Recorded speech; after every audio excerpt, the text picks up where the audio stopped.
information. Education, parenting, and design expert Dr. Karen Aronian is helping parents turn bedrooms into classrooms as many schools start back virtually this year. And it's so great to have you joining us this morning with tips of what we all need to know to create a great home study space. Dr. Aronian, good to see you. Good morning. Good morning. I want to begin with, where do we begin in our house when it comes to maximizing our kids' learning, but also really trying to push their creativity?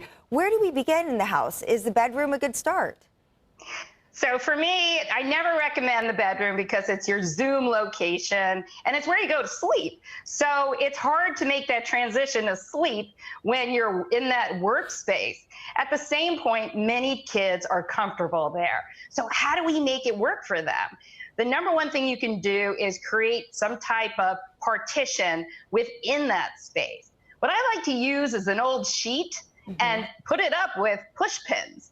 And kids can decorate this. If they're older, they may have in mind like a specific color or some sort of beautiful fabric.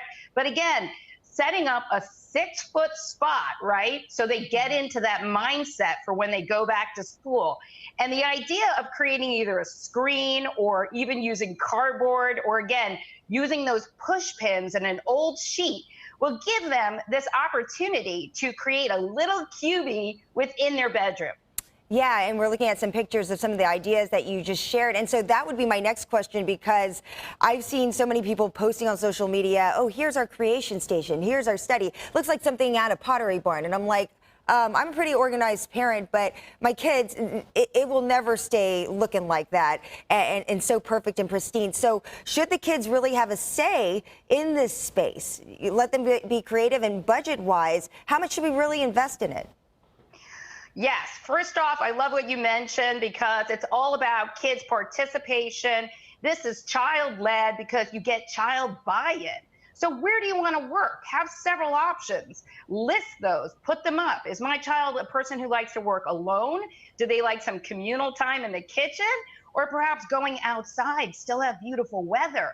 So set up a little, you know, those old tables we used when they were little, those little child tables, just so lightweight, put them outside. Even grab an old umbrella and tape it onto the side if you can. So giving them options is really key. And their buy-in is really key, and listing them and posting them so you can easily refer to them. And also, as you mentioned, recycle, repurpose, reuse, put up your wants onto your Facebook pages for moms and for parents, and put them out into community and see that you can get these things, again, through your neighbors, possibly in community, or even through your schools. Request them, and hopefully you can attain them for free. Oh, wow. Yeah, that's great. By the way, I mean, I will tell you that taking a laundry basket and turning it over makes it a perfect little side table. That's my little mom tip. That's what we've been using. What would you say, before we wrap, is the biggest problem that parents are running into when it comes to this? Usually it's about shared spaces, and I use that same idea where you create their own little space within a larger space. And consider that you need earbuds or noise canceling headphones. And it's really good also to create these little cards that say 5 minutes, 15 minutes, 20 minutes. So kids can hand these to you and you have a stack to hand to them.